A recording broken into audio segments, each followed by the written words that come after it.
Mic test. Let me move my webcam up here.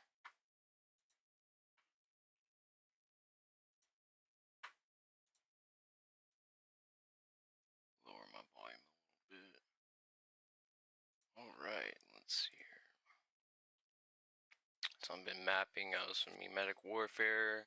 If anyone has any questions like on a Hyper-Sanity, feel free to shoot me your questions.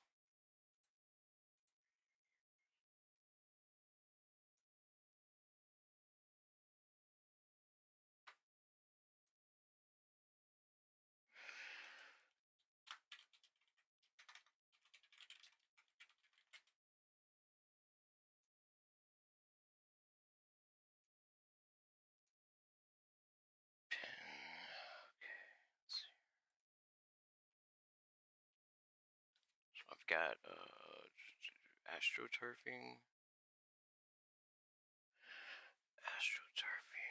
Where is that at?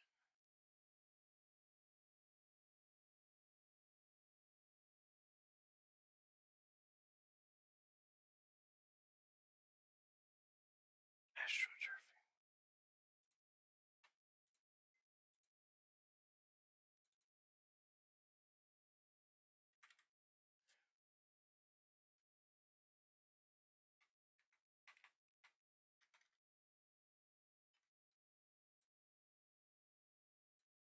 So now if I click this, it goes to memetic astroturfing.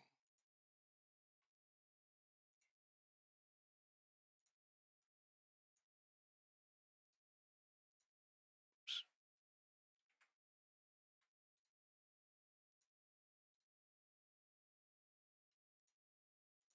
Okay, so we got astroturfing, site bureaucracy.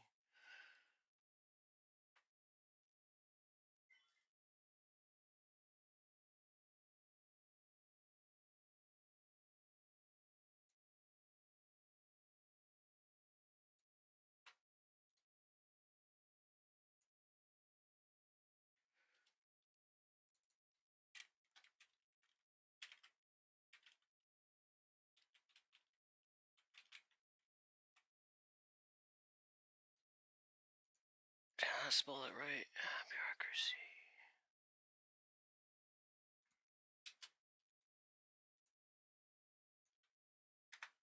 Fucking dyslexia. Site bureaucracy.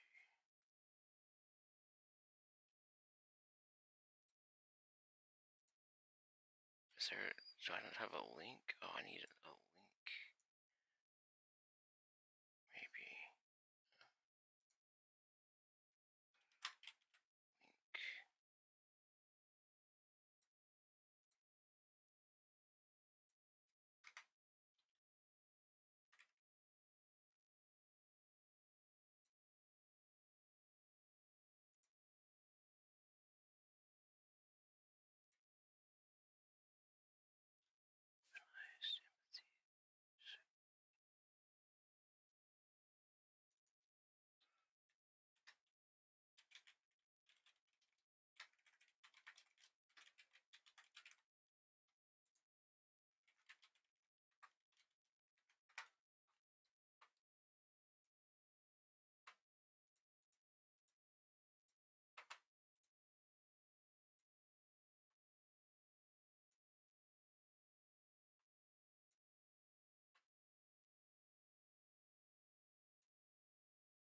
maybe I should. I need to add a new folder. Tactics.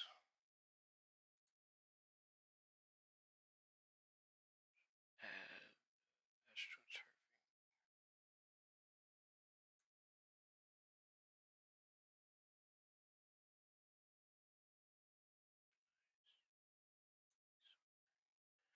Let's go back.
Let me see if I can get some music going.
Why isn't that working?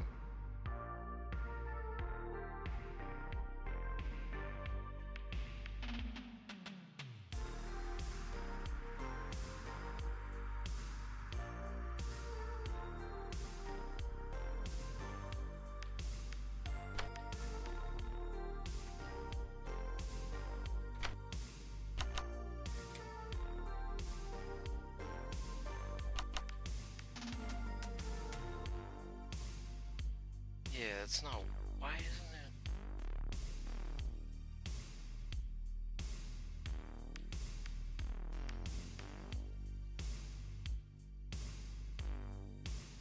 Maybe if I drag it?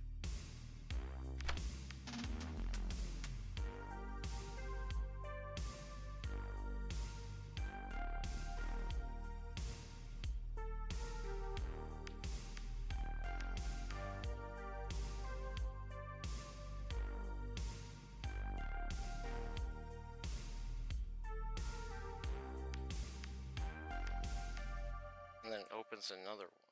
What the fuck?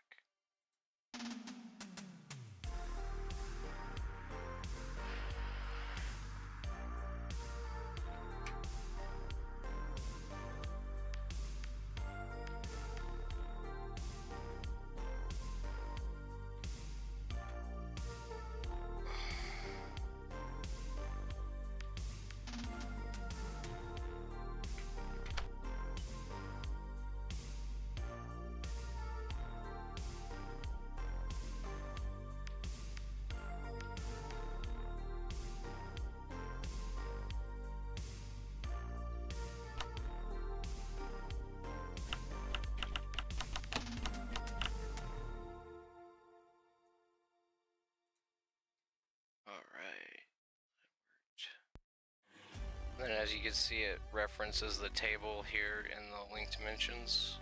It's pretty useful. I love Obsidian.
Okay, back to Obsidian here. Let's see.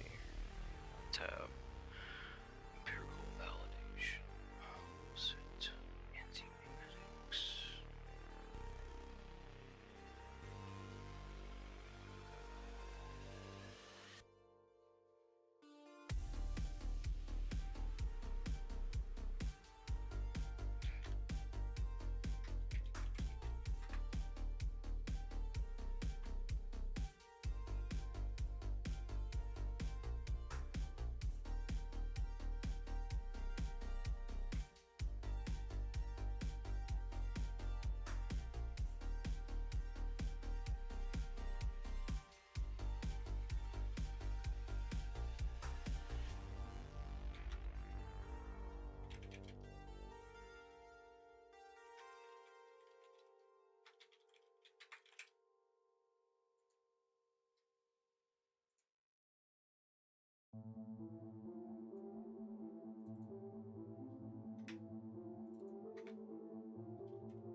getting complicated and confusing. That's how I know I'm on the right path.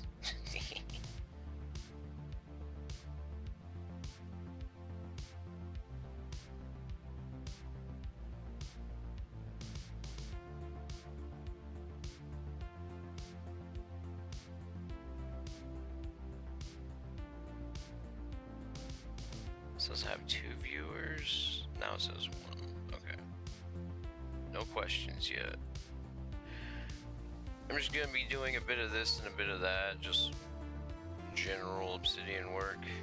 Some mimetic astroturfing, relativistic hedging.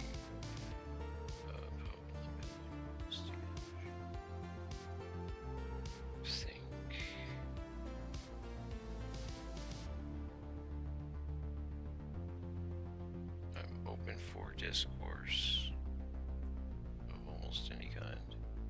Groupthink, then trauma triggering.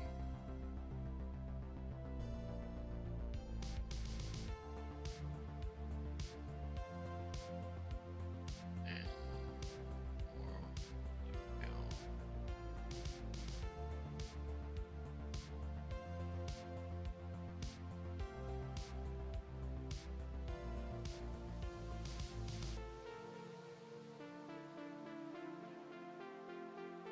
Okay, so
No, I'm navigating my vault at the moment.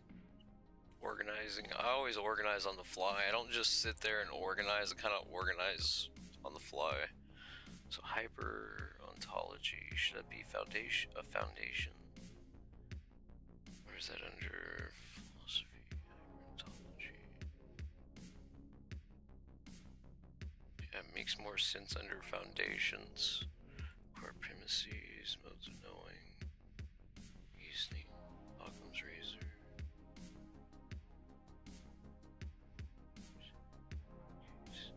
That would go under ontology.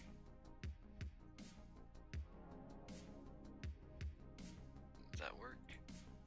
Yeah, okay. You just can't see the sidebars for privacy reasons. Okay, let's see what else I got. Canvas, paradox.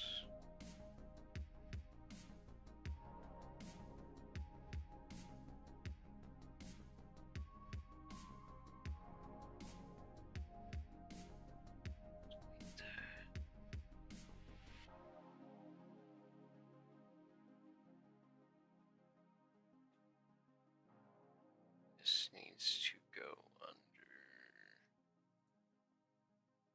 ontology.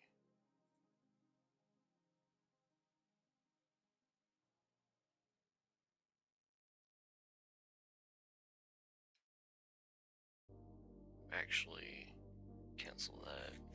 Let's see, I have Gnosticism in here somewhere. Where's hyper-Gnostic? Put that there.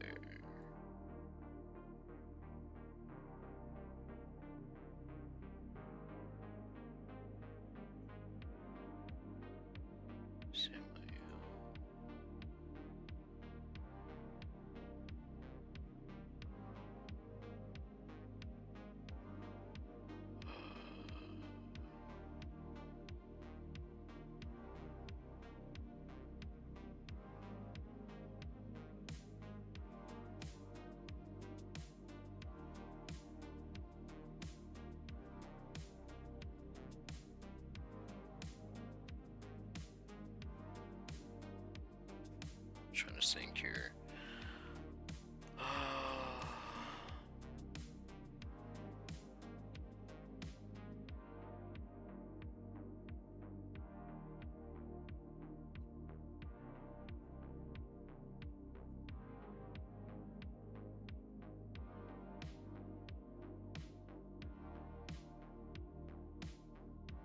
Yeah, because this is Gnostic, so I just have the ontology inside Gnostic.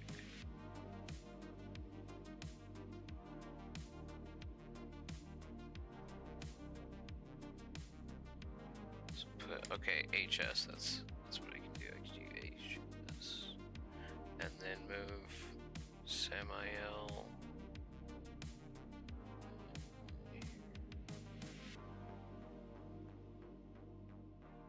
Have that, and then bam. Add that there. What's this draw? Get rid of that. That's old.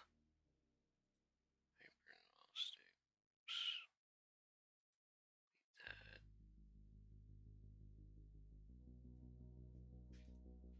I want to bring up a really old, like structure.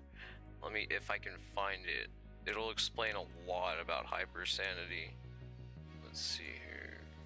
So it was called, fuck, what was it? Okay, I'll just search for Excalibur. Because I think I did it in Excalibur. Let's see, drawing.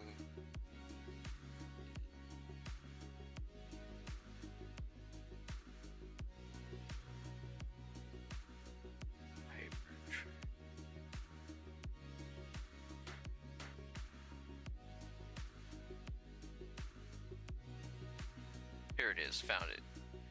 I do have Excalibur enabled, right? So, what I need to do is... Where the hell is this in the, let's see, reveal... File Navigator, attachments and metaphysics. Yeah, this is in the wrong section of my vault. So come here to this one. Hyper-Sanity Excalibur. Okay, it's under what is. Okay, so I need to put this in a different directory. But yeah, this is like the base, one of the bases. No handler for protocol blob. Why is my obsidian messing up? So right here I have a tree. Now I need to find the canvas for Hyper-Sanity.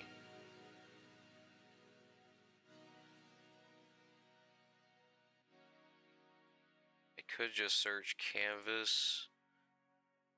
Let's see, it might have it in the directory. Like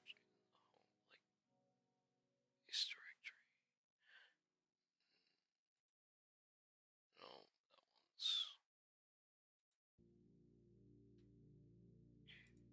Let's see. Just type hyper.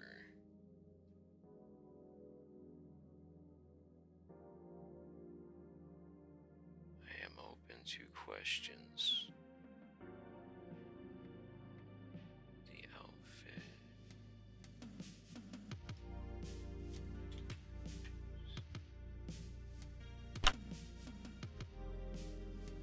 Oh my god, I have so much in my search bar you can't see. There's like a lot you can't see just because like I do have personal private notes in my vault, so like I gotta make sure like I don't like accidentally dox someone or something. See, video script. This is driving me nuts. Let's just do .canvas because I don't have that many canvas files.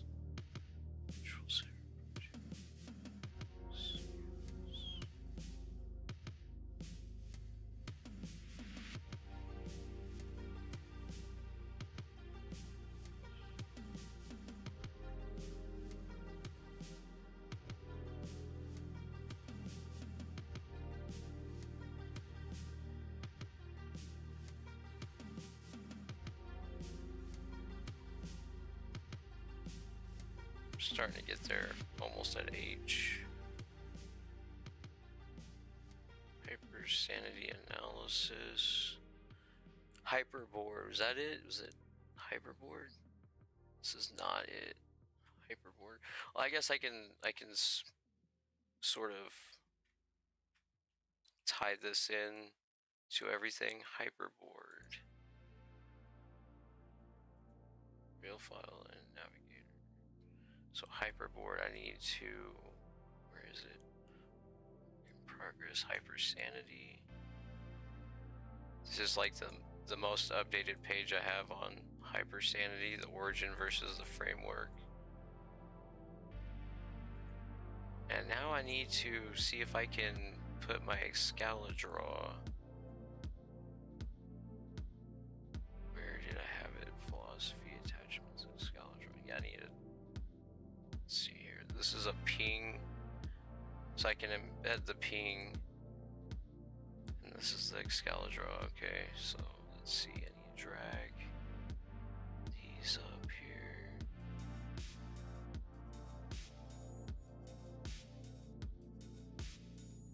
Just put it under Hyper Framework for now.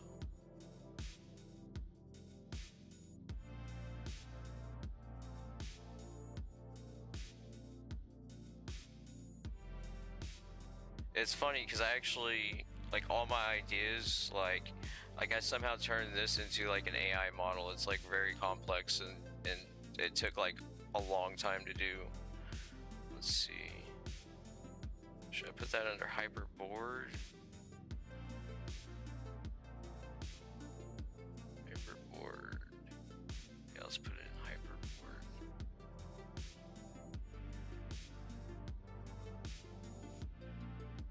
Sorry if you hear cars. It's not updating. I might have to relaunch Obsidian.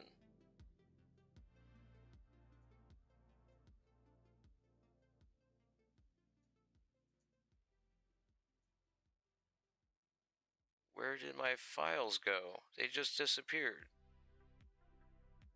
Wait, what? Why did my files just disappear?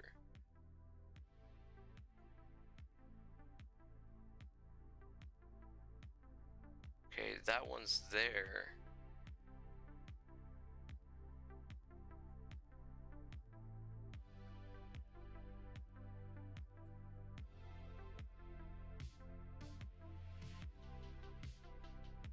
Okay, I'll just leave that there. Okay, so yeah, this is the, is this in Excalibur? Yeah, this is Excalibur. Okay, so this is where I started. These are the building blocks: logic, unbiased, consequentialist ethics, and veganism. They're logically, therefore, anti-theism and brutal honesty. And then I converted it using philosophical intersubjectivity.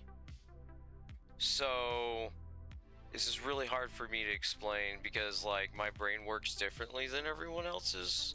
So like I think in diagrams and like colors as information.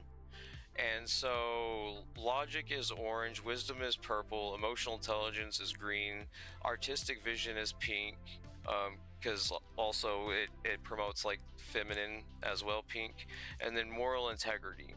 Now, if you take moral integrity and emotional intelligence and you combine them, you get consequentialist ethics. And then with moral integrity and consequentialist ethics, you get veganism, logically. And so, for instance, Plato's allegory of the cave. So, Plato is a symbol of wisdom, the allegory is artistic vision, and the cave is logic. You see how you can deeply layer meanings within meanings just using colors? So, Plato is wisdom, and then artistic vision would be the allegory, and then the cave would be logic, the thing that it's like trapped inside. Like in Plato's allegory of the cave, yeah. Okay, so now I need to convert this into canvas.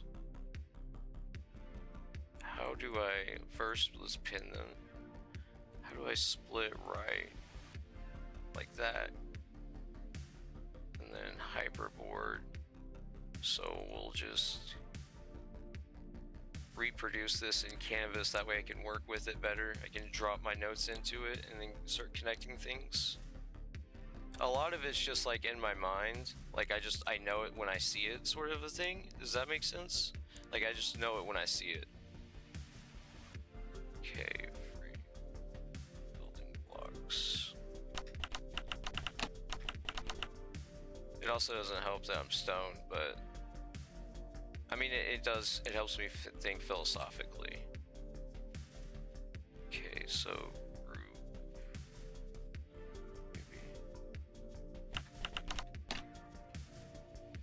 So I'm gonna need to scale this up quite a bit. And then I'll have a template. And then like I can run movies and other breakdowns and stuff that I love doing. I love doing movie breakdowns. I learned so much from movies. And then I can just use this as a template to break things down. Because you can copy. So if you have like side-by-side canvases, you can copy from one and then paste in another. That's how amazing Obsidian is. Like you can paste outside the okay, wisdom.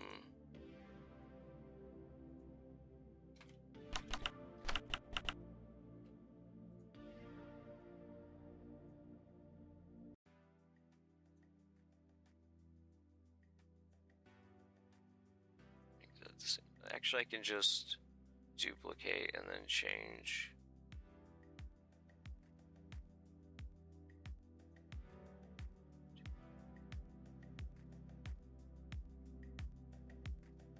I do have dyscalculia, so I had to count that a few times. Dyscalculia is like dyslexia with numbers, but like your brain just doesn't compute shit. Okay, emotional intelligence.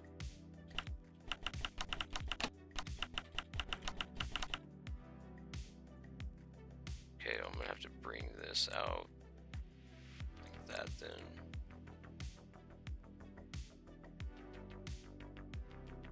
And then this one's wisdom, emotional intelligence, artistic vision. Okay. If I can get it clicked, how do I change the name? There we go. Artistic vision. Does they not actually have a pink? Oh, that sucks. So one of the really bad downsides to Obsidian with the canvas is you can't save colors. So it's 241, one's, oh shit, how am I gonna remember this? Okay, so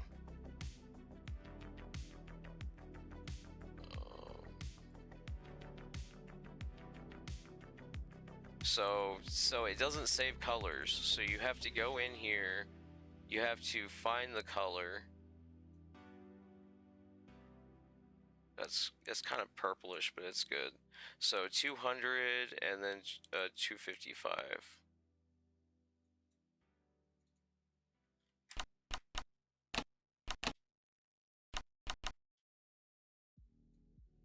Now if I go over here to this one, so if I go 200, 0, 255, yeah, okay, and then matches the color. So you can have a color code like this. So now if I can put a no,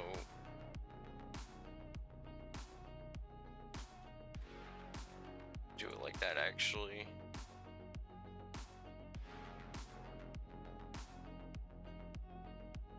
So, and then, so if I click this and then go here, it's 200, 0, 255. Now I can change this to color palette.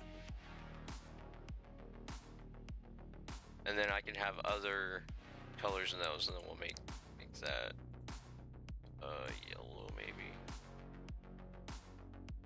So now if I need to save colors, like that's the most intuitive way that you can do it.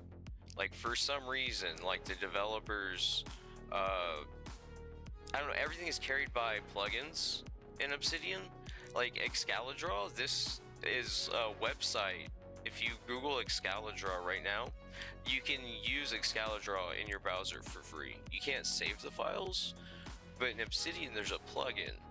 And using the plugin, you can use Excalidraw inside Obsidian, so it's different than a canvas. And then you can load your Excalidraw from your Obsidian onto the browser, and then like share it with other people and stuff like that. I was just messing around with Excalidraw when I was learning. It is nice for like conveying information a specific way. It's the artistic vision and moral integrity. Getting sidetracked.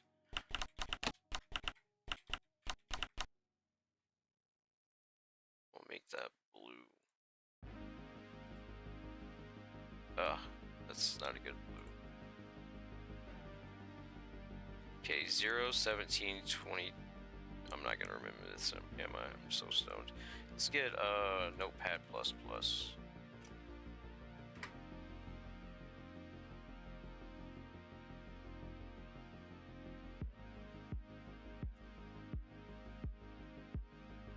Okay, let's see, that's 17, 255, 17, 255, so that's 0, that's it. Okay.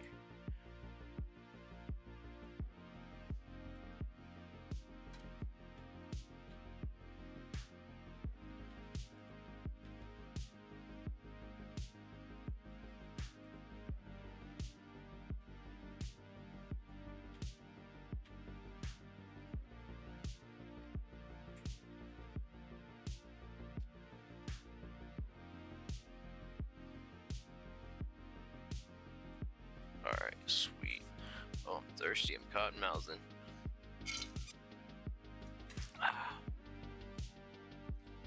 So then now we need a Plato's Allegory of the Cave. I can't change, oh that's, okay, so I can't change the color.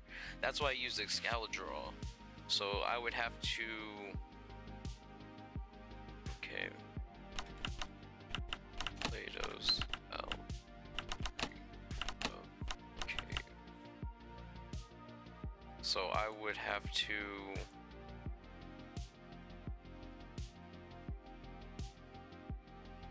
do this, and then make it purple, and then name that Plato.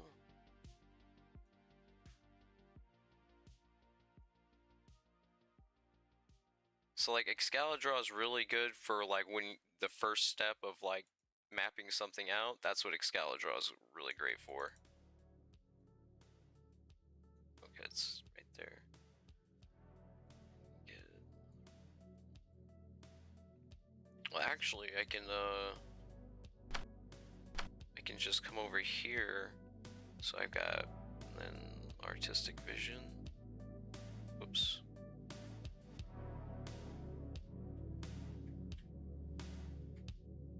Let's just take that there. So is it right there? There we go.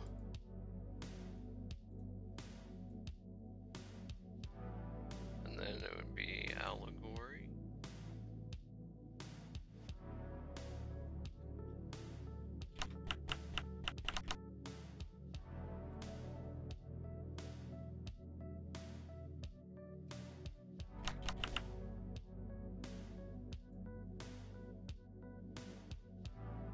There'd be the cave. And now I can link them like this. So if I was to put a movie, so like I could have a movie like Matrix, for instance, and then I can connect. Let's see, make this bigger.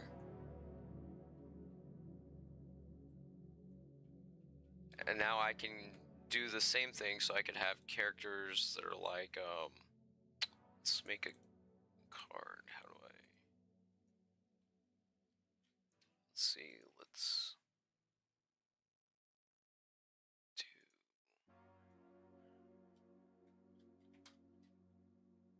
Oh, I wish you could edit the label of cards. So let's do Jimmy Urge, which would be the architect. So now I can reference it like this.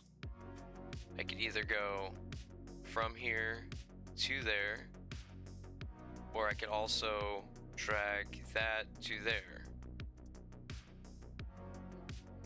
That's how you do like meta information, even if you're not that smart like me. Okay, so I got it. So I need moral integrity, and then I have consequentialist ethics.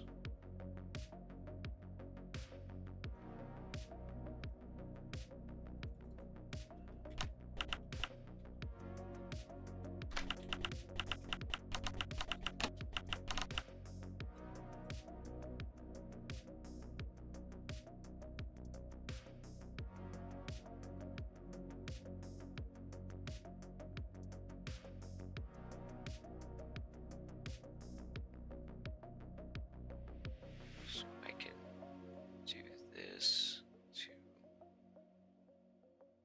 Plato.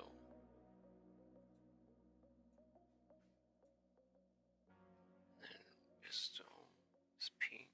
That goes to allegory. Oh, what's the color? 200 and 255. 200 and 255. 250. Oh wait, 2. Shit. 200 and then 255. 200 and 2. 200, 255. Okay, what was I doing? 255. 255.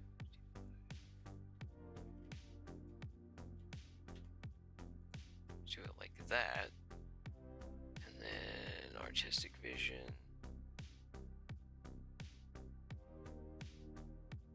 Going to here as well.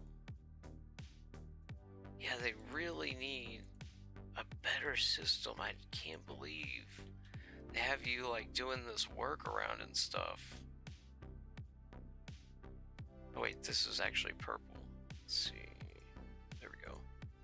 Yeah, that's not a really good pink, but it's just like basic showcasing or whatever, just like setting it up for future. So I think actually I could probably bring my matrix notes in, since that's probably what everyone understands the most. So I could bring in my matrix notes if I can figure out where they are. Okay, it'd be under projects, cinema, matrix. I don't know if I filled out the archetypes yet. Probably didn't. Let's see. Do I have archetype set up? Oh, I do. I have archetype set up. Sweet. Awesome. Okay. So I need to make archetypes into a folder, actually.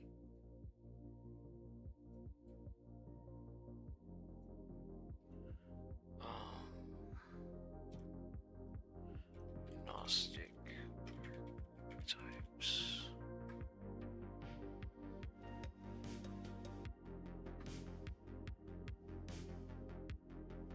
Down here. Types.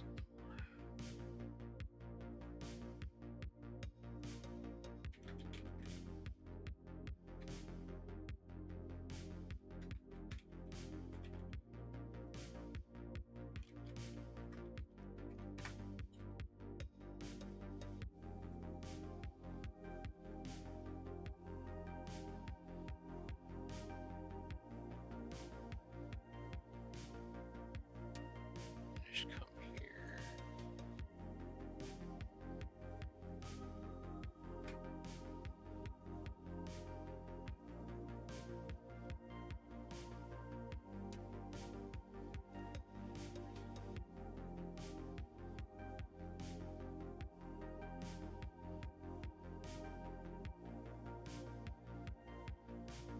I can break sections down like that, and then connect tiny bits of information in different ways to make like new connections.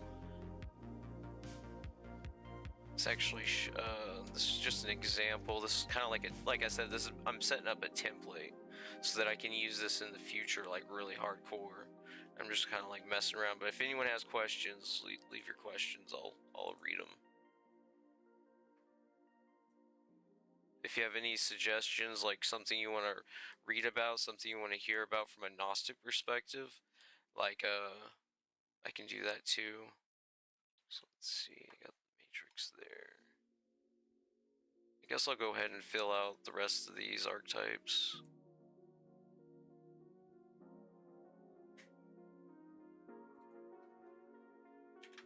Matrix, Sophia.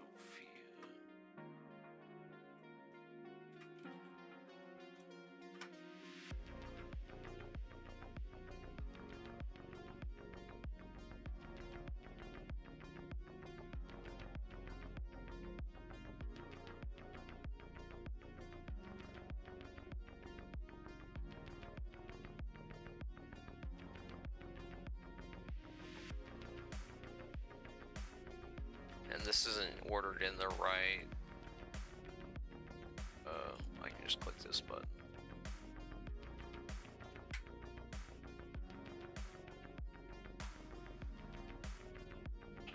There we go.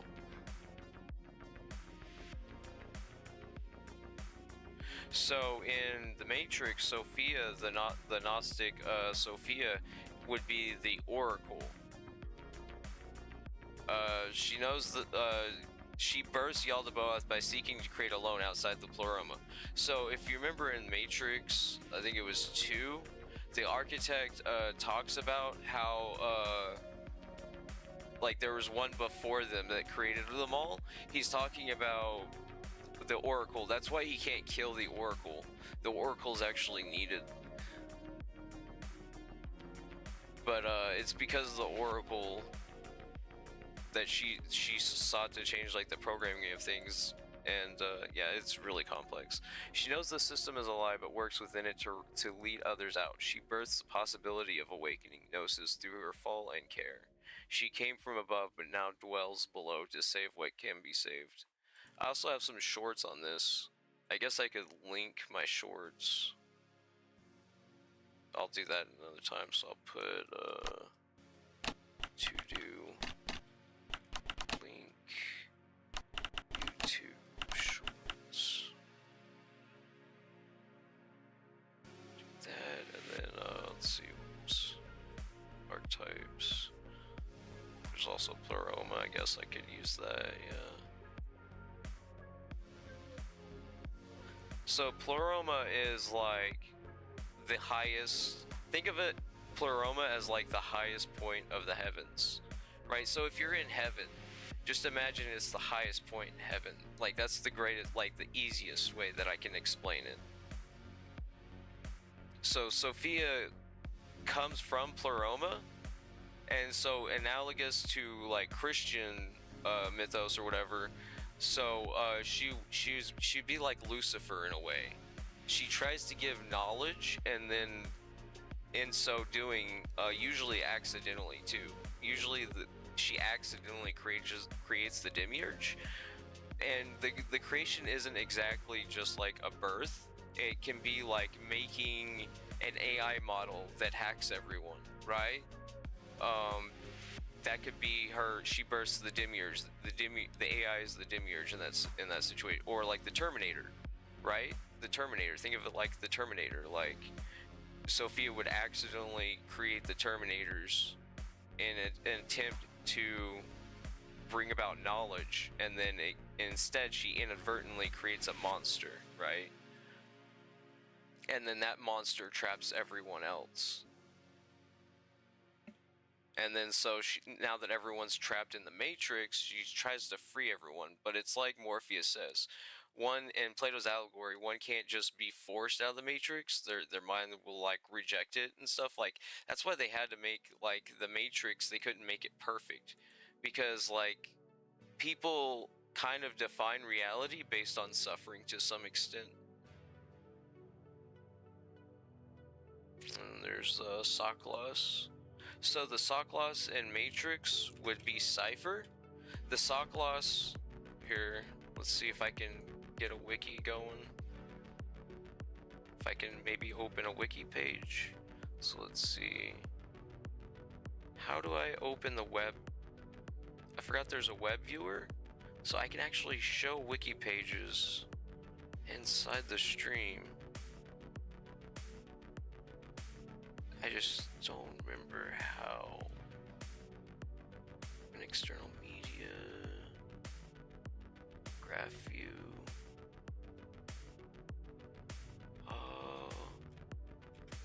Browser? How do I use the browser in Obsidian? I forgot. Do I have to enable it? 1 second.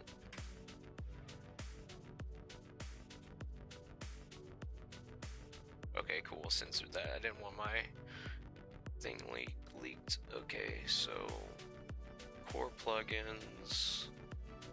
Did they take out the browser? Random no publish. Web viewer. Okay, they call it web viewer.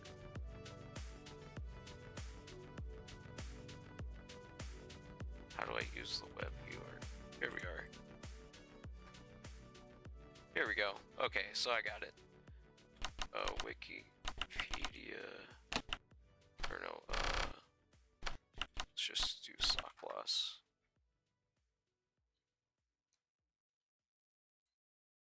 So Soklos is this character here. There's if you read the Wikipedia for Gnosticism, the demiurge has multiple faces. So there's actually three emanations of the demiurge. That would be Yaldabaoth, Samael, and then Soklos. Soklos being the lowest form. So it's someone that chooses ignorance and is like born in ignorance. They can be seen as an evil Michael in Christianity.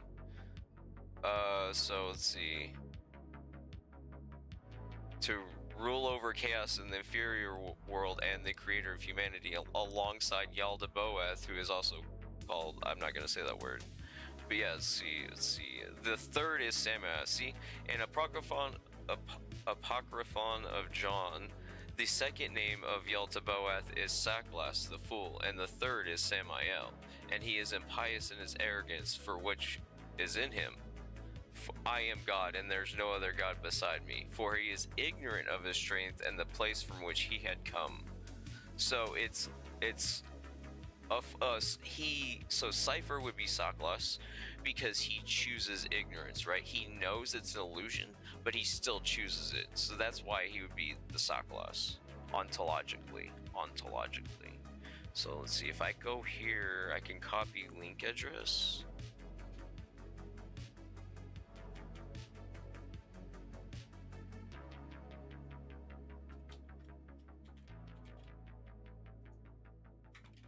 So I'll show you how you can embed images. So I'll do brackets and the commas, put the link in the commas,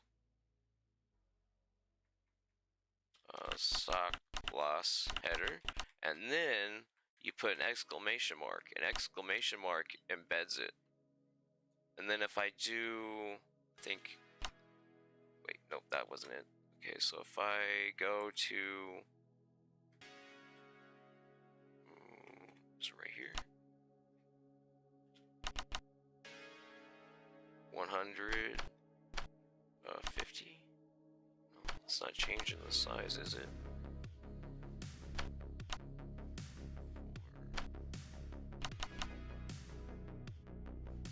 It's supposed to change the size, but it's not for some reason.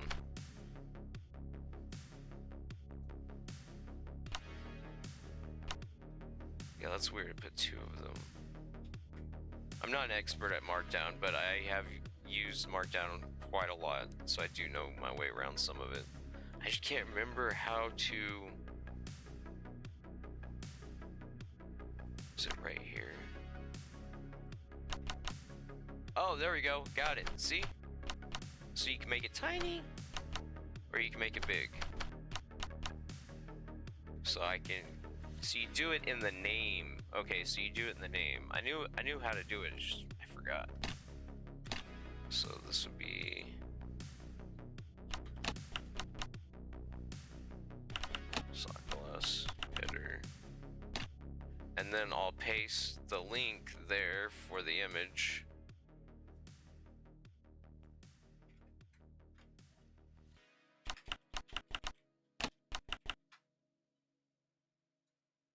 Now I have a link to the picture. You can also make it so you click the picture and it takes you to a link, but I can't remember how to do that. You can also, that's primarily used in GitHub. GitHub uses really good Markdown. That's another place I learned Markdown. So Saklas.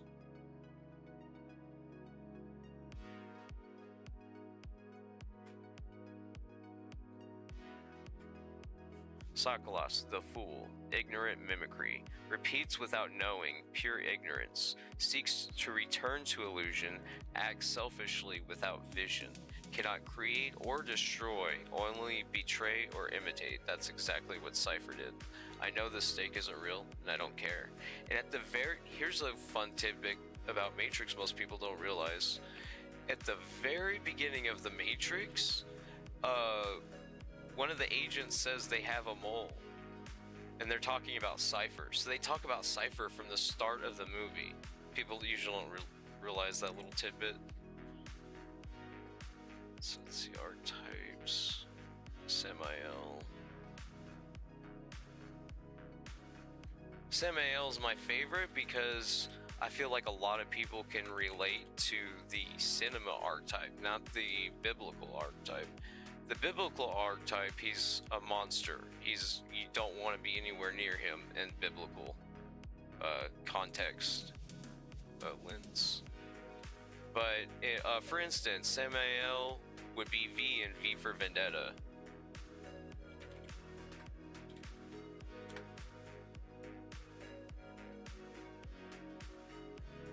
He's like, I don't know how to explain this without getting into some deeper notes.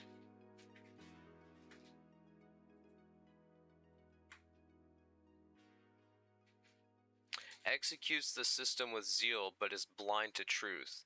In Matrix, this is Bane, Agent Smith possessed. The guy that Agent Smith possessed. He's literally blind, and he's literally burned. Consumed with hate, and insists on this just system's justice. Rages against awakening, but has no understanding of what he defends. He fights like a man, but he's not. So in Gnostic philosophy, Samael was like a Lucifer, like a fallen angel in that sense. They're called aeons in Gnosticism. If I remember correctly, angels are called aeons. A-E-O-N, I think.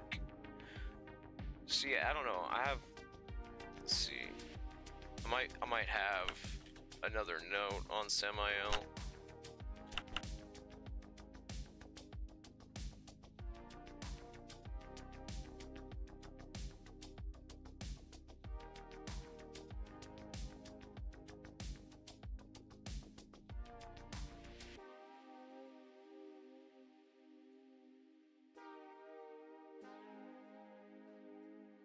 So here we are. Philosophy, Gnosticism being Samael. This is the original one I have. Okay, so yeah, this is filled with a lot of like broken links because I did copy some of it from the Wikipedia, just to make it easier, but you're allowed to do that. You're allowed to copy Wikipedia into your Obsidian Vault, because it's called like Creative Commons or something like that, so you're all good to copy Wikipedia and then edit it down. So, also I don't have to go to the website. Well, I guess I could just go to the website.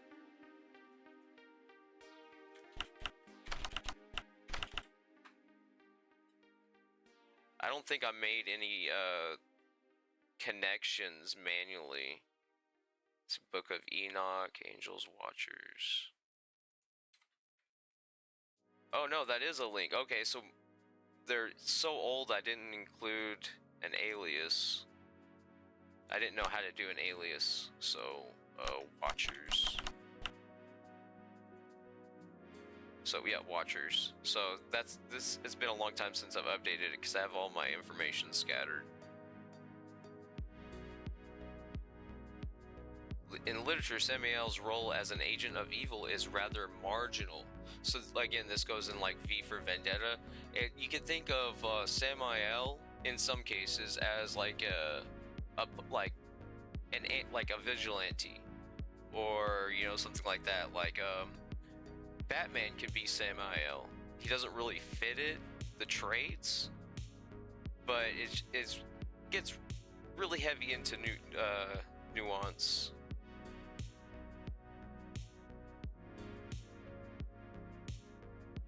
Samael is identified with Satan. He's also, Samael would be the main character in Bioshock Infinite. So if you want to learn about Gnosticism, an easy way is just to play Bioshock Infinite. The main character is Samael. Remember how they call him like the accuser and the false prophet? They're talking about Samael. The whole game is like literally Gnostic as hell. I've been thinking about doing a playthrough on it. So he's depicted as the accuser in the heavenly court and tempting to sin, while Michael defends Israel's actions. Here Samael is identified with Satan. While Satan describes his function as an accuser, Samael is considered to be his proper name. He also fulfills the role of the angel of death when he comes to take the body of Moses and is called the leader of Satan's.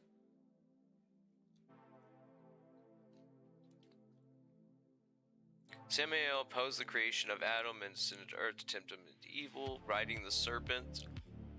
So serpent. Now if I go to Demiurge, That's the one I have filled out the most, is Demiurge. That's the one I have filled out manually. Let's see. Is it this one? Yes, this is it. Alright, this is my bread and butter. I spent like over a year on this one page. Can you imagine spending a year on like one Obsidian page? So what I did is I reverse engineered the Wikipedia and then I made my own links. So I did a lot, and I mean a lot of manual work. See all the highlights, all the tags, all the backlinks, all the subheaders? Like, I curated it. Like, I did this like manually. The Demiurge, sometimes spelled here. Let me see if I can find a picture of the Demiurge, though. So the serpent is important because web viewer.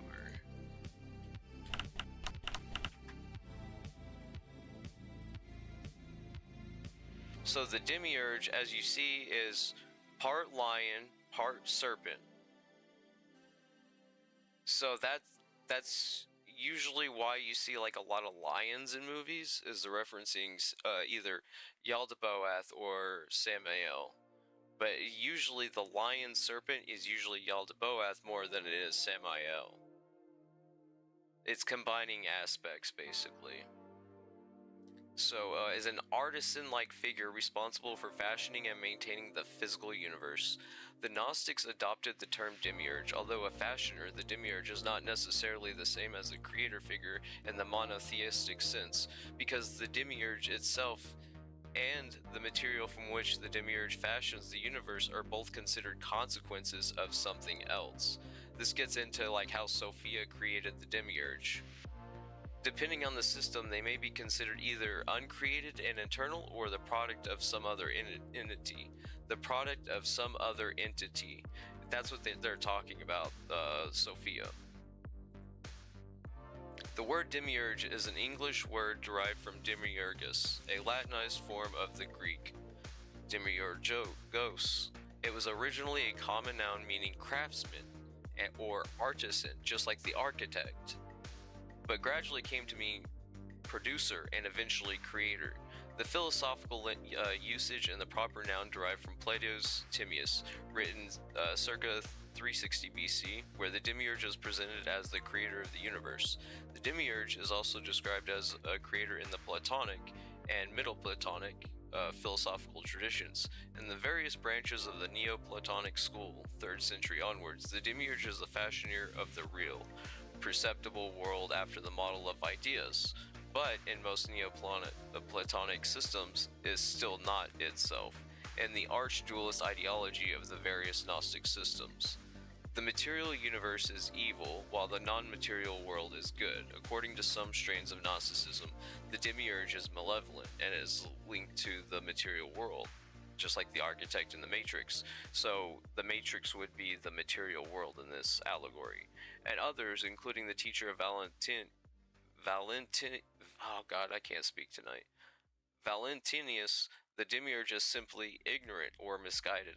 So there are demiurges that are just like more, I made a big mistake out of ego, but not choiceful, like, malevolence, right?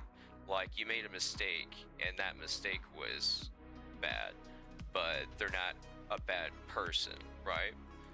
So they're like, there's different archetypes to the demiurge, depending on like which sect you look at. Every Gnostic sect has their own demiurge. That's very important to know if you're interested in Gnosticism, is the different sects have different Sophias, different slightly nuanced differentials. Plato, as the speaker Timaeus, refers to the demiurge frequently in the Socratic dialogue Timaeus. The main character refers to the demiurge as the entity who fashioned and shaped the material world. Timaeus describes the demiurge as unreservedly benevolent, and as so desires a world to be as good as possible. The result of this work is a universe as a living god with lesser gods, such as stars, planets, and gods of traditional religion. Inside it, Timaeus is the philosophical reconciliation of Hesiod's cosmology and its theogony, syncretically reconciling Hesiod to Homer, though other scholars have argued that Plato's theology invokes a broad cultural horizon without committing to any specific poetic or religious tradition. So that's why so many people use Neoplatonism, is because Neoplatonism is universal. That's basically what this is saying, is it's universal. It can be applied to anything. Plato's allegory is what people have been using since it was made. It's amazing. Demiurge in Middle Platonism, the demiurge is second god, as the nous or thought of ineligibles and sensibles.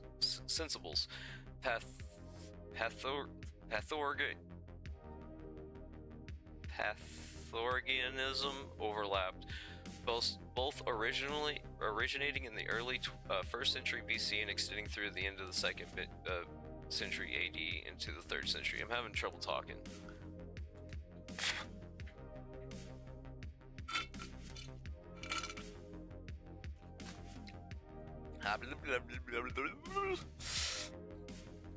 Trying to get my mouth to work. I have a mouth illness, it makes it hard to talk. That and nicotine. The work of Plotinus and other later Platonists in the 3rd century AD to further clarify the demiurge is known as Neoplatonism. To Plotinus, the second emanation represents an uncreated second cause. See Pythagoras Dryad.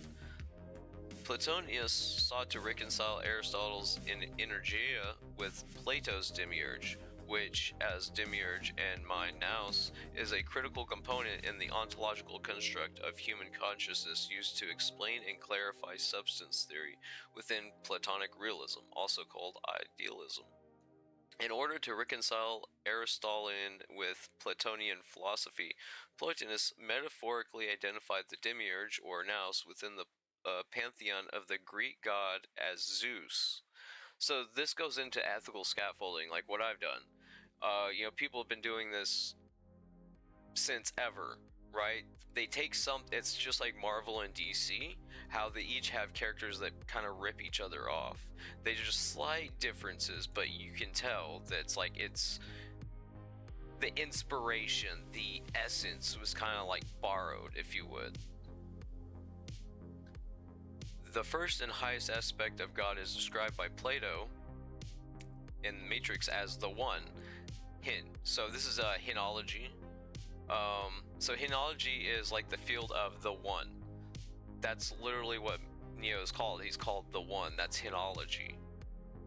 The source or the monad. This is the God above the demiurge and manifests through the actions of the demiurge. He becomes the One because of the demiurge in a consequentialist perspective. The monad emanated the demiurge or nous consciousness from its indeterminate vitality due to the monad being so abundant that it overflowed back onto itself, causing self-reflection. This self-reflection of the indeterminate vitality was referred to by Plotinus as demiurge or creator. The second principle is organization and its reflection of the non-sentient force or dynamis, also called the One or the monad. The dyad is energeia emanated by the One, that is then the work, process, or activity called nous, demiurge, mind consciousness, that organizes the indeterminate vitality into the experience called the material world. Plotinus also elucidates the equation of matter with nothing or non-being in the innate, which more correctly is to express the concept of idealism, or that there's not anything or anywhere outside the mind or nous, pantheism. That also goes into solipsism, which is why I tagged solipsism there.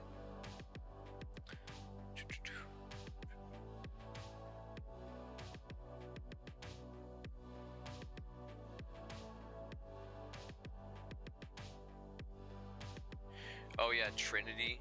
Just like so the Trinity in like Gnostic is Arch, the beginning, the source of all things, Logos, the underlying order that is hidden beneath appearances, and Harmony, numerical ratios and mathematics. Now you'll literally hear the architect talk about like sacred geometry, about he'll literally talk about ratios and mathematics. He literally says that there's a harmony. He says that to signal that this is Gnostic ontology. Yeah, connects to the architect's speech. I need to add a link to the video.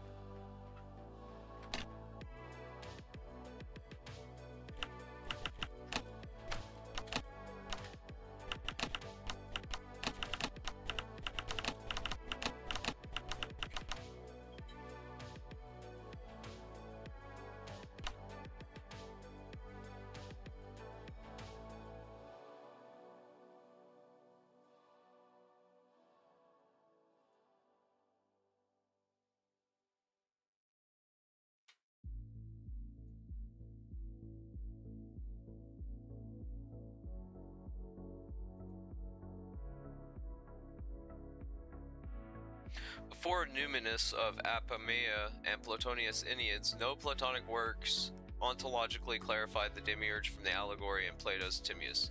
The idea of demiurge was, however, addressed before Plotinus in the works of Christian writer Justin Martyr, who built his understanding of the demiurge on the works Numinius Lamblicus. Try saying that fucking 10 times. Changed the role of the one, effectively altering the role of the demiurge as second cause, or dyad, which is one of the reasons the Lambicus and his teacher, who fucking names these? Porphyrior came into conflict. The one, demiurge. The figure of the demiurge emerges in the theoretic of the Lambicus, which conjoins the transcendent and communicable one, or source, here at the summit of the system. The source and demiurge material realm coexist via the process of henosis. Lamblicus describes the one as a monad whose first principle or emanation is intellect, while among the many that follow there is a second super-existent one that is the producer of intellect or soul psyche. So like that could also get into like an ontology that can get into archetypes or multiple personalities. The one is further separated into spheres of intelligence. The first and superior sphere is object of thought, while the latter sphere is the domain of thought. Thus a triad is formed, Trinity is formed in the intelligible nous, the intellective nous, and the psyche of the order to reconcile further various Hellenistic philosophical schools of Aristotle's actus and potentia, actuality and potentiality, of the unmoved mover, and Plato's demiurge. Then within this intellectual triad, Lambicus assigns the third rank to demiurge, multiple demiurges, identifying it with a perfect or divine nous, and the intellectual triad being promoted to hebdomad, pure intellect, and the theoretic Plotinus nous produces nature through intellectual mediation. Thus, intellectualizing gods are followed by a triad of psychic gods.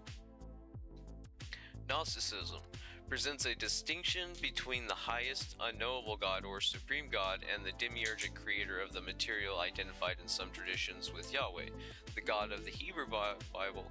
Several systems of Gnostic thought present the demiurge as antagonistic to the will of the supreme being,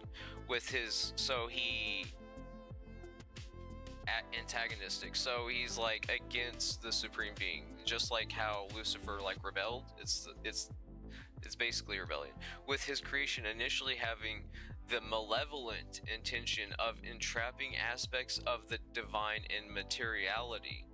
That's literally the Matrix. With his creation initially having the malevolent intention of entrapping aspects of the divine in materiality. That's trapping souls in the material world, or in this case, the simulation. In other systems, the demiurge is instead portrayed as merely incompetent or foolish. His creation is an unconscious attempt to replicate the divine world, the Pleroma, based on faint recollections, and thus ends up fundamentally flawed. He's ignorant. He's ignorant of his creation.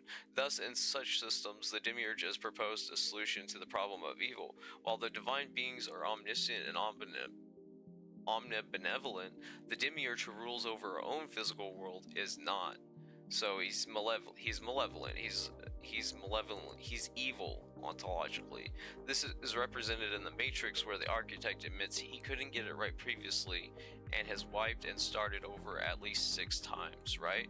So he was so ignorant in his creation and design that he had to start over 6 different times to get to where they were in that speech.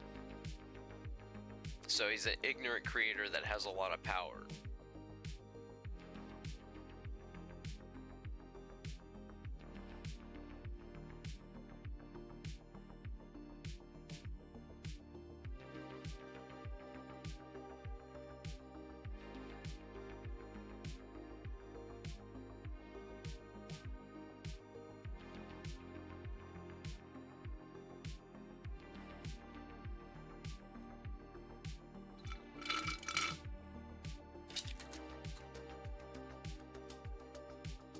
Yaldabaoth, a lion-faced serpentine deity.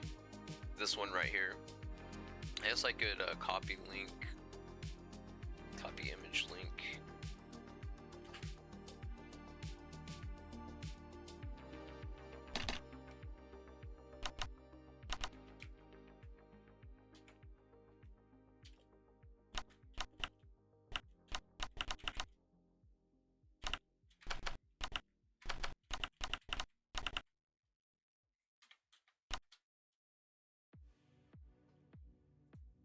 There we go.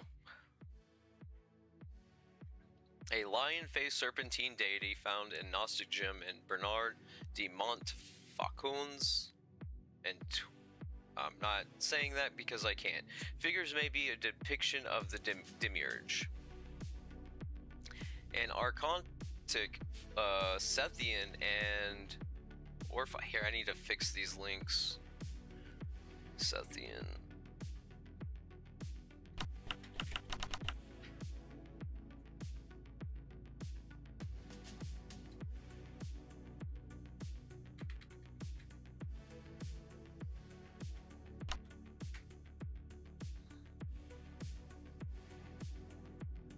Now, that's so much easier to read, holy shit. Okay, in the Archontic, Sethian, and Ophite serpent systems, which have many affinities with the doctrine of Valentinius, the making of the world is ascribed to a company of numerology. 7 archons, whose names are given, but still more prominent is their chief, Yaldabaoth, known as Yaldabaoth and Laldabaoth. In the Apocryphon of John, the demiurge declares that he has made the world by himself. Now, the Archon ruler, who is weak, has 3 names. He didn't make himself. He came from a creation of Sophia, which came from divine Pleroma, who fell from Pleroma. Who is weak has 3 names. Trinity. The first name is Yaldabaoth, the second is Saklas, the fool, and the third is Samael, the blind god. And he is impious in his arrogance which is in him, for he said, I am God, and there is no other God beside me. For he is ignorant of his strength, the place from where he had come.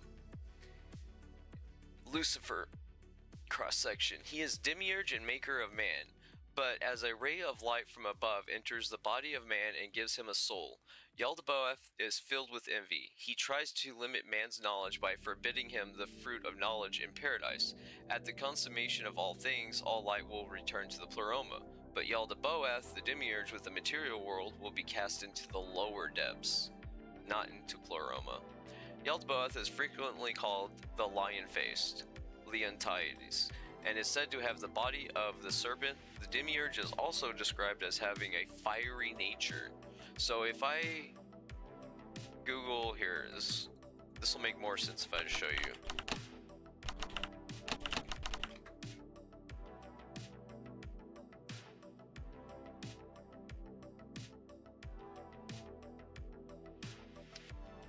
So he literally goes blind, and then that's him. See, he's on fire. He's blind with glasses. He's like on fire and shit. So let's see, where was I? Fiery nature, applying the words of Moses to him. The Lord of our God is a burning and consuming. Hippolytus claims that Simon used a similar description, fire bringer. And Pistis, here, let me see, Gnostic Sophia.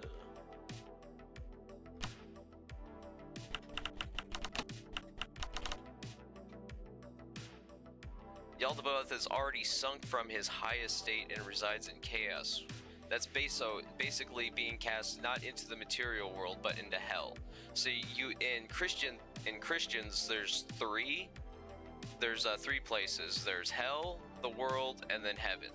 But in Gnosticism there's more layers than that. That's why the Matrix, like, it's not about just leaving the Matrix, it's about escaping the layers, because even the red pill just takes you into the simulation, just a different layer of the simulation, a different realm if you wanted to. So his high estates and resides in chaos, which could be seen as hell, where his 49 demons he tortures wicked souls in boiling rivers of pitch and with other punishments. He is a archon with the face of a lion, half flame and half darkness. So see, the darkness could be a metaphor for just evilness. Let's see, archon.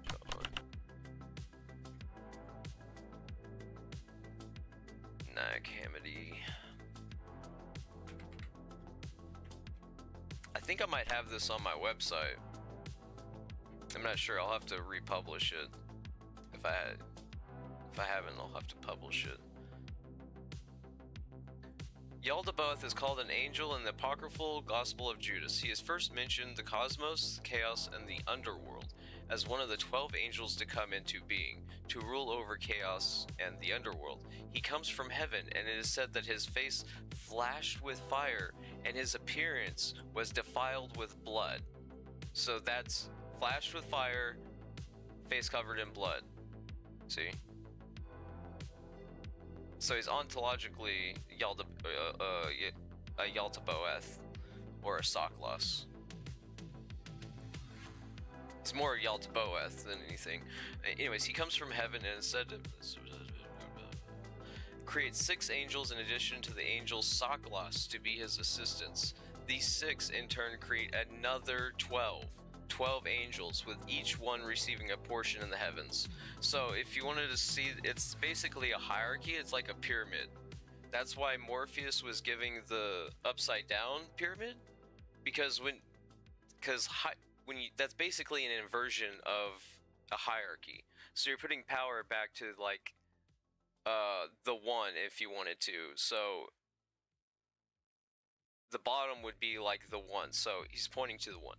Anyways, under the name, can't read that. Analysis.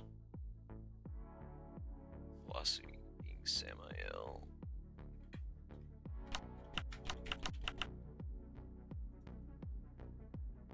I wonder if I can I copy the link to this? Let's see, so if I go here, can I...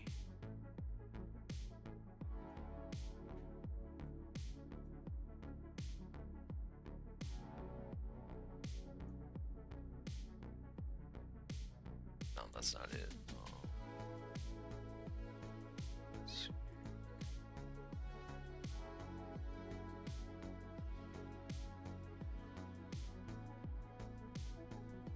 So if I come here,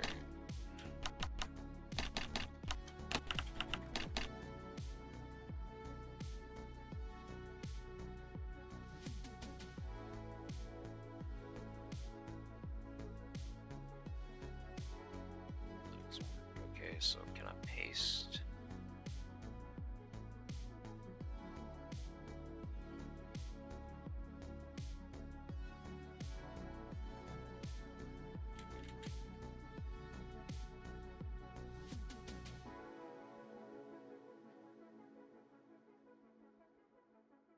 No, it doesn't look like it. Okay, so I would have to go to Demiurge. hashtag.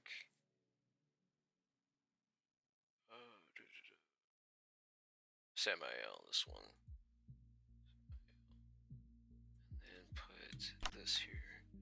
And then there we go. I have Samael. I have this section of Samael onto here. I forget what they call that. It's like not transferring, it's not transporting, it's not translocation. I can't remember what they call it. Let's see here.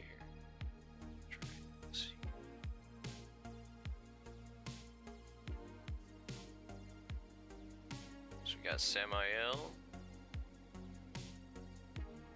Or did I pass it up?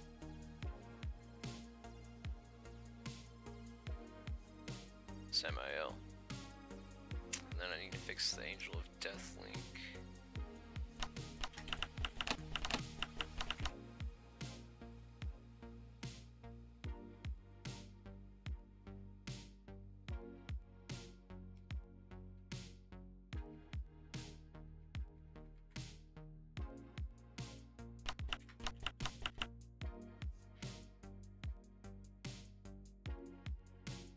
Samael literally means blind god, or god of the blind.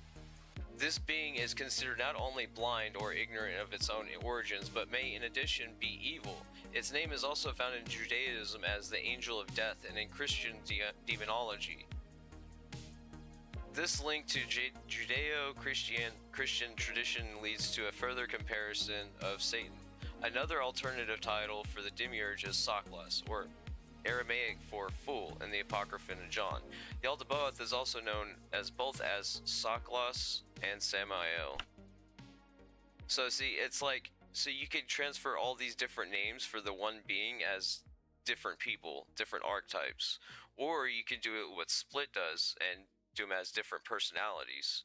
So Samael is literally in the movie Split. There's a scene in the changing room, and there's a piece of tape on the bow or whatever that holds the clothes, and it has Samael. The angelic name Ariel, Hebrew Lion of God, has also been used to refer to the demiurge and is called his perfect name. In some Gnostic lore, Ariel has been called an ancient or original name for Yaldabaoth. The name has also been inscribed on amulets as Ariel Yaldabaoth, and the figure of the Archon inscribed with Ariel. Marcion, according to Marcion, the title God was given to the demiurge, who is to be sharply distinguished from the higher good God, the God that's in Pleroma, the highest of the highest heavens. The former of Dikeos, severely just, the latter Agatheos, or loving kind. The former was the God of this world, the God of the Old Testament, the latter the true God of the New Testament. Christ in reality is the Son of the good God. The true believer in Christ entered into God's kingdom. The unbeliever remained forever the slave of the demiurge, the Matrix. So that's like a cipher in a way. Or no, that's more like Agent Smith. That's, yeah, that Yaldabaoth. It's more like Agent Smith. He's a slave to the architect. So even Agent Smith is a slave. He's a slave to the architect, right? Agent Smith didn't ask to be brought into creation. He was just brought there without his consent.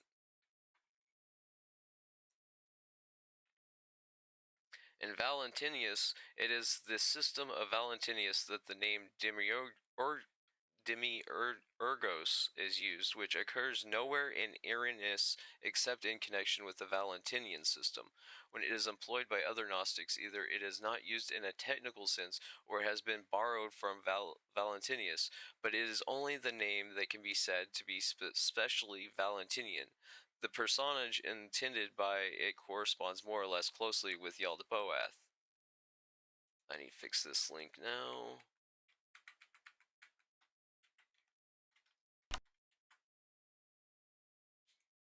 Fix Archon.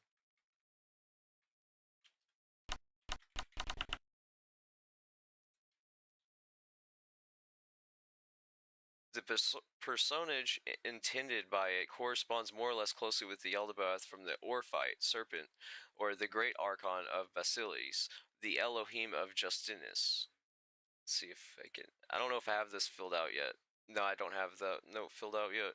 But I have a lot of backlinks. As you can see, I have quite a lot of backlinks. The Valentinian theory elaborates that from Achamoth, he Cato, Sophia wisdom, or lower wisdom, three kinds of substance take their origin: the spiritual, the animal, and the material. The demiurge belongs to the second kind. Animal. Okay, yeah. And he was the offspring of a union of Achamoth with Matter. Is that like a physics joke?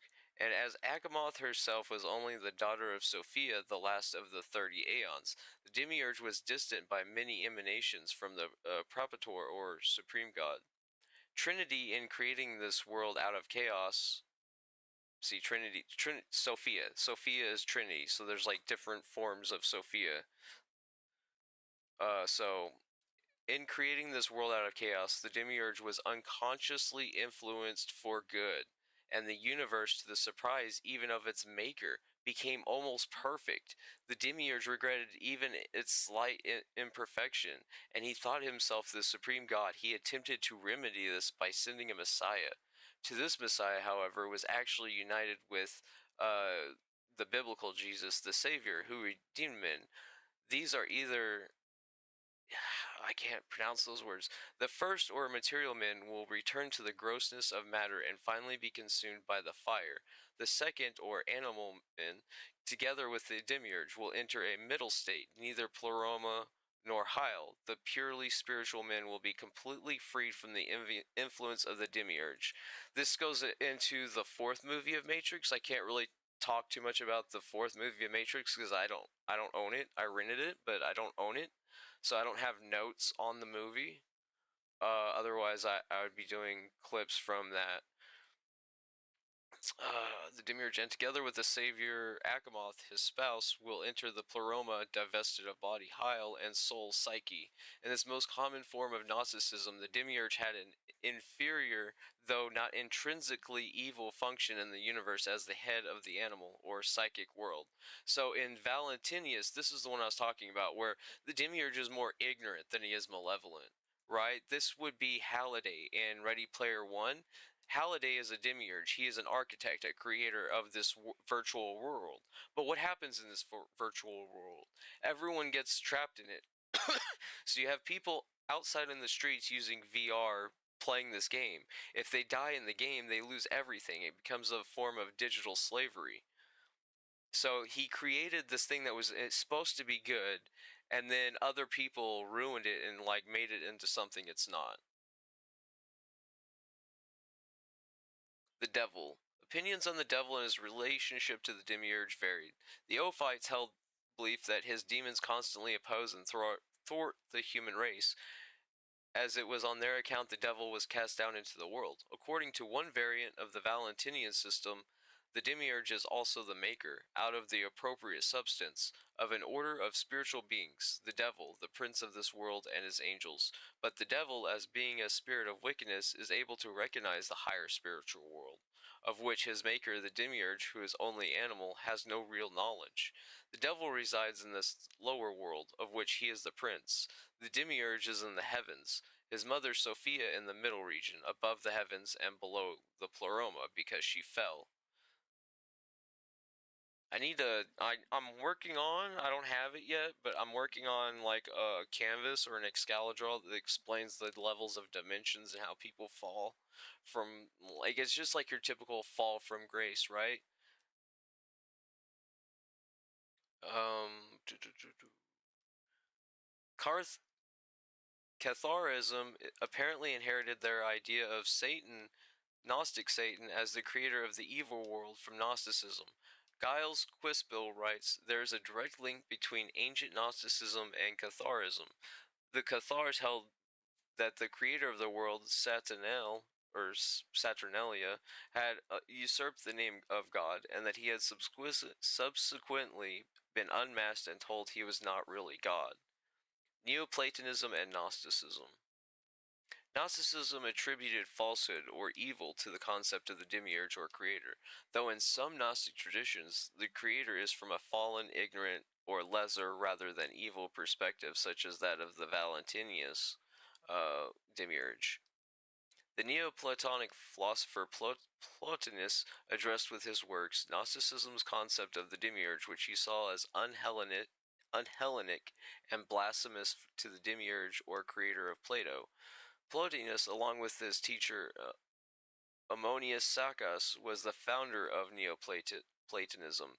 In the ninth tractate of the second of his Enneads, Plotinus criticizes his opponents for their appropriation of ideas from Plato. So this is basically kind of like what people have done to me, right? They take something that I create and then they warp it into something else. It's a tale as old as fascism.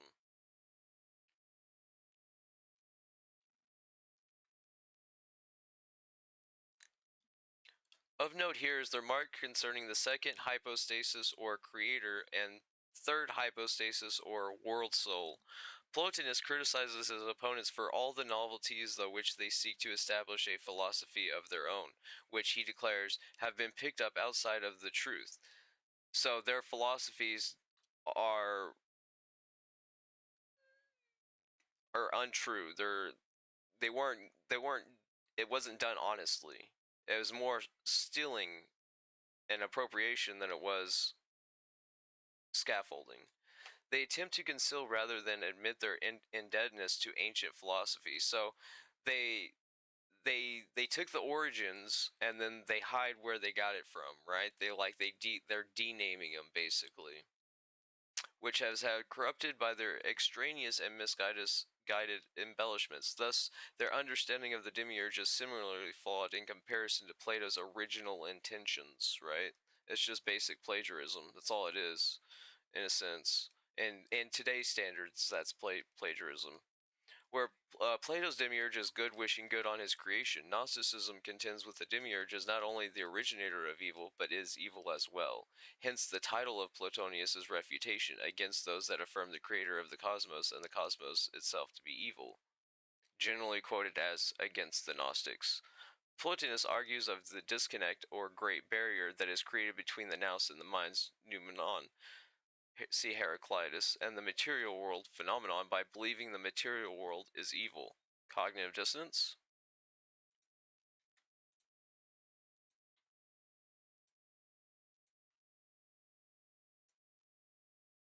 The majority of scholars tend to understand Plotinus' opponents as being a Gnostic sect. Certainly. Several Sethians. Here, I need to fix this. Oops, I did not mean to do that.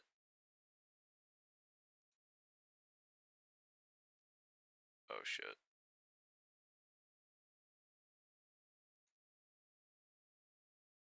Here we are, Sethian.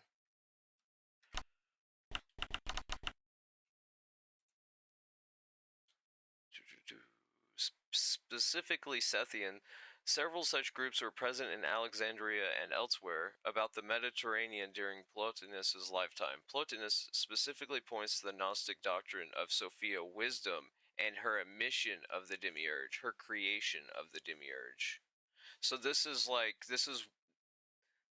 the philosophy I use primarily, like in breakdowns and stuff. This is what I'm talking about. Like there's Sophia wisdom, then there's Sophia Gnosticism, and then there's like sometimes there's a third Sophia, but it's rare, which it goes into like the mother, maiden, crone sort of archetype, right? The three feminine archetype. Though the former understanding certainly enjoys the greatest popularity, the identification of Plotinus' opponents as Gnostic is not without some contention.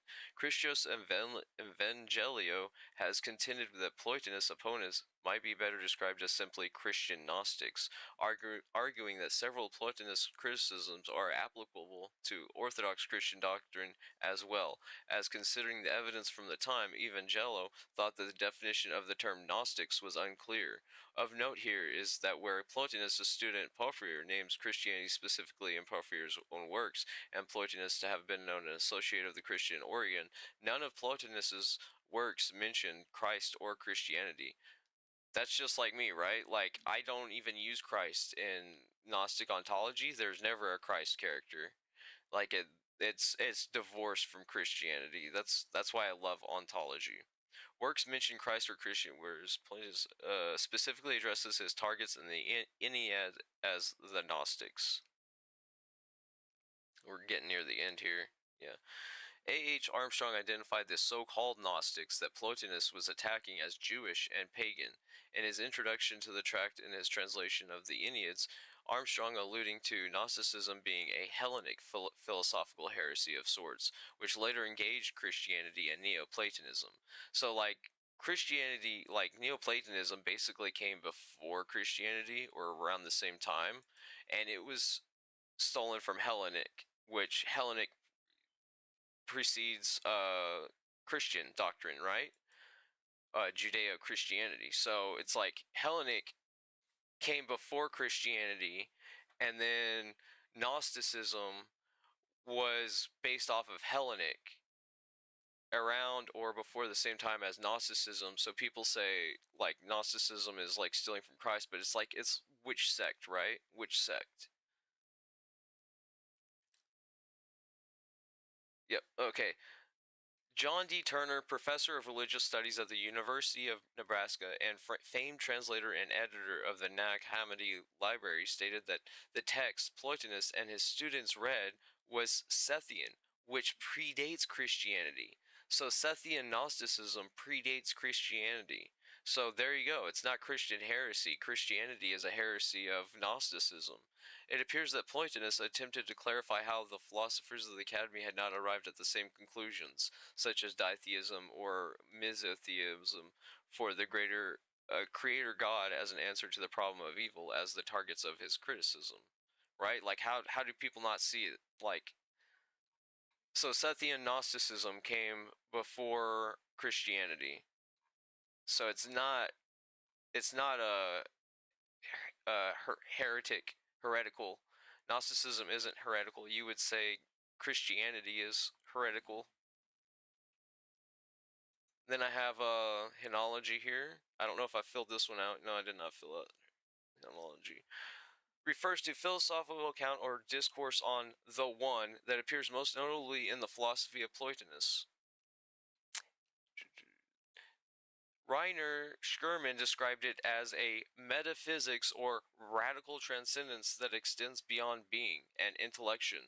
This is like this goes into the philosophy of hyper-sanity, sort of like trying to achieve the best form of yourself in a way.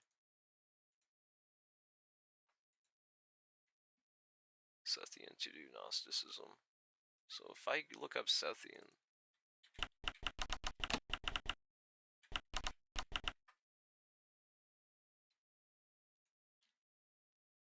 Sethian Gnosticism is a major current. I need some more water. Shoot, I don't have any water.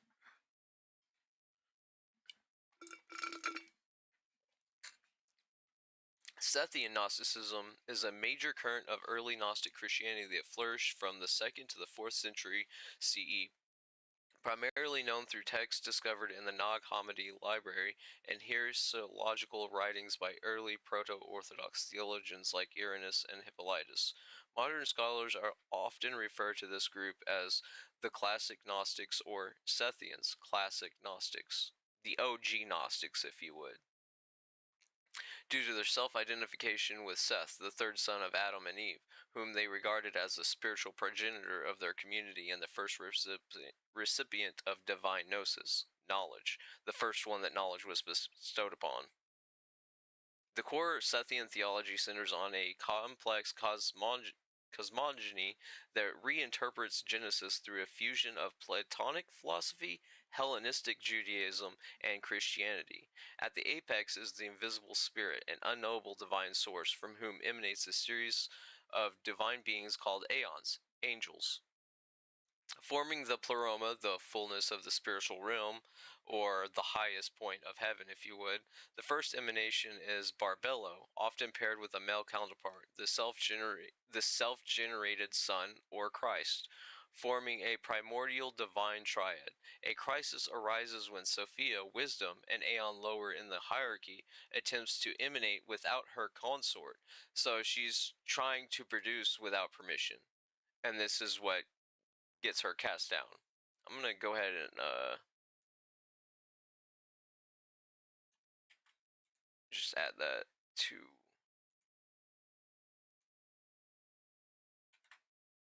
Here we are. I'm gonna post a link to that.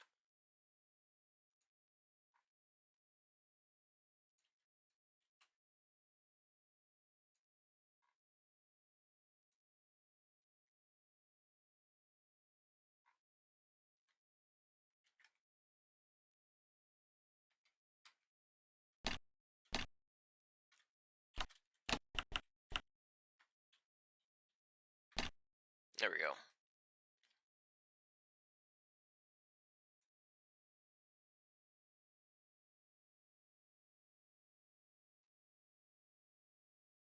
The first emanation is Barbello. A crisis arises when Sophia, wisdom, an aeon lower in the hierarchy, attempts to emanate without her consort, without permission from her bosses, her divine bosses, producing a flawed being, Yaldabaoth, also known as Yaldabaoth or Saklas, the demiurge. Yaldabaoth is ignorant of their higher divine realm. He creates the material world based on imperfect copies of the spiritual forms. He is portrayed as malevolent, ignorant craftsman who falsely claims to be the sole god, the architect from the Matrix, aligning him with the God of the Old Testament. The Archons, his subordinate rulers, govern the material cosmos and seek to bind human souls. So the Archons are the agents in Matrix. They're the agents, and they're the flying squids, the squids as they call them. So those are the Archons. They're basically like pawns in a sense, or a lower or a lieutenant or something like that, depending on their role. Humans are seen as containing a divine spark, a soul. The seed of Seth, a fragment of Sophia's power, which originated in the spiritual realm. The race of Seth is thus not biological but spiritual, those that have received this divine spark and are capable of achieving salvation through gnosis, through knowledge. Key rituals include baptism, sometimes described as a fivefold immersion, or five seals, symbolizing a spiritual rebirth and sealing of the initiate into the spiritual lineage of Seth. The goal of Sethian practice is ascension, a mystical journey back to Pleroma, through knowledge, asceticism, and ritual purification. This goes basically. See, Jainism. Do I have Jainism? I do have Jainism. Sweet. I think. Jainism. So that's basically like that's comparable to Jainism. I don't know if I have a actual note. Let's see. Jainism. Oh, I have a little bit. So so here's when like people are like don't understand. They just don't understand. So the symbol for Jainism, it looks like a swastika or it is a swastika, but that's because the Nazis stole it from the Jains. So yeah, so it's basically they're the first vegans.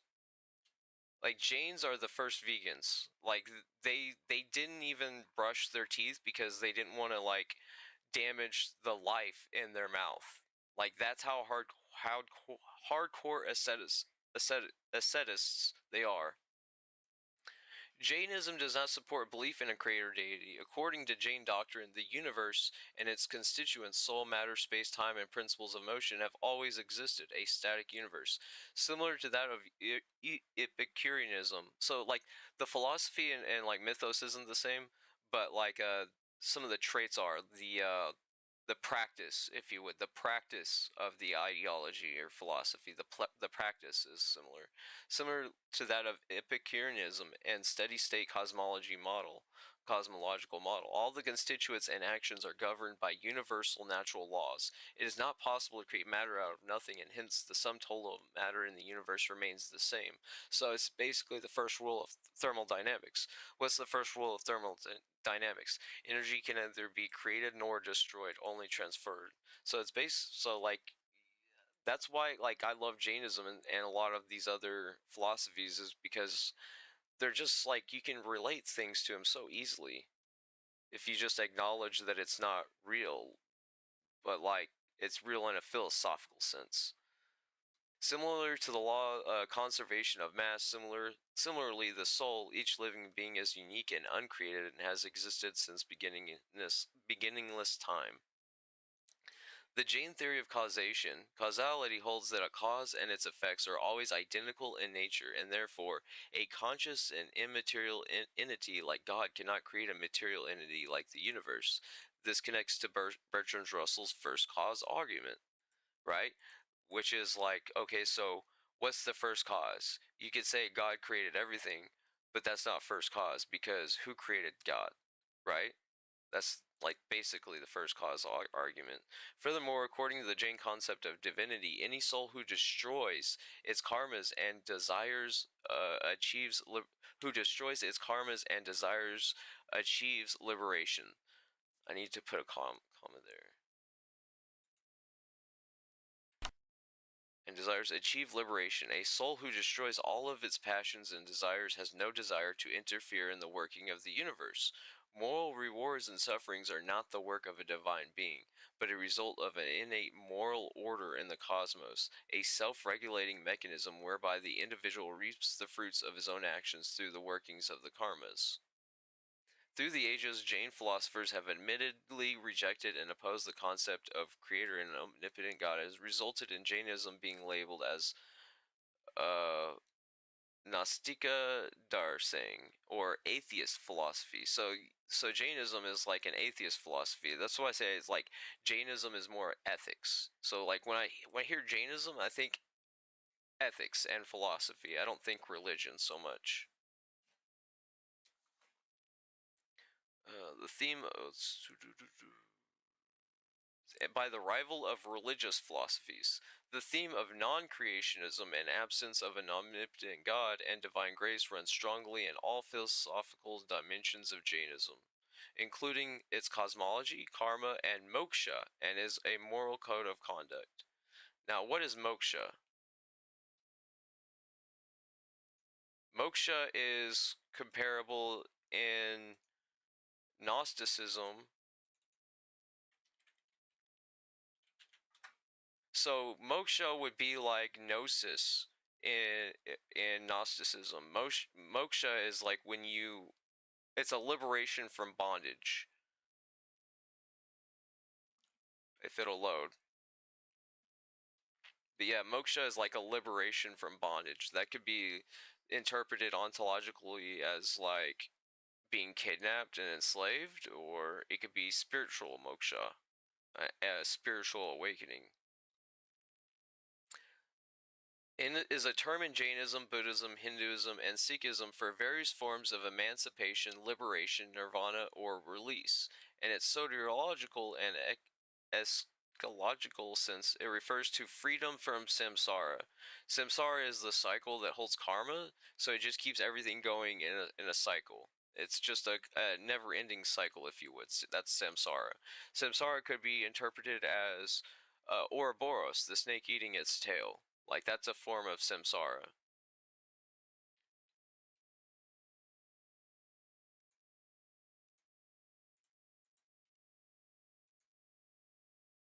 Check Twitch. Nothing. Alright.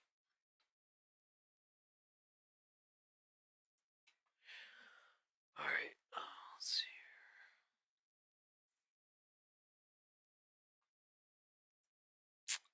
And I like Vedic philosophy because it predates, like, it's the oldest recorded. So like Vedic and like Buddhism and stuff like Hinduism, I should say Hinduism, not Buddhism. Hinduism, like Vedic, came before like everything else in terms of like what's recorded. So yeah, that's what the Matrix is. That's what the demiurge is in Matrix. So I need to link demiurge.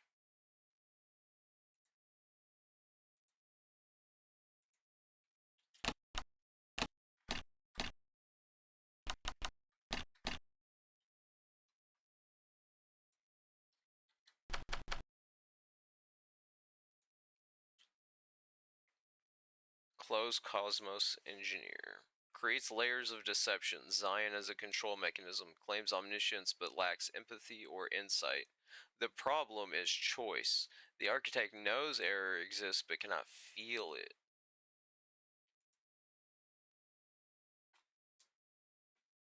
I'm back. I'm gonna take a break for now and eat. I guess I'll be back on since I have some people watching me. Be sure to like, subscribe, comment, and I'll be back with more learning.